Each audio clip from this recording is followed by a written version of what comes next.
Hello mga boss, may gawa ulit tayo ngayon. Bali ito kulay pula naman siya. Kita nyo to, ayan o, yung reflection ng ilaw. Dami di bang mga swirl mark, light scratches, may mga watermark, ayan o. Tapos may mga aspalto. Hindi rin siya ganun kakinis hawakan.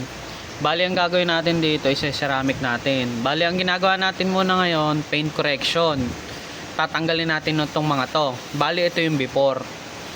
Pagkatanggal na siya lahat, ito na magiging itsura niya. Ito yung after natin. Kita nyo, di ba? Ito yung after. Ito yung before. After. Pagka ganito na siya kakinis, andulas, di ba? Wala na yung mga parang sapot-sapot na tinatawag nating swirl mark, light scratches, watermark, aspalto. Tsaka natin isa-ceramic coating para nakalaminate yung gantong kintab. Ayan o, before, after. Sa mga gusto magpagawa boss, PM na lang kayo.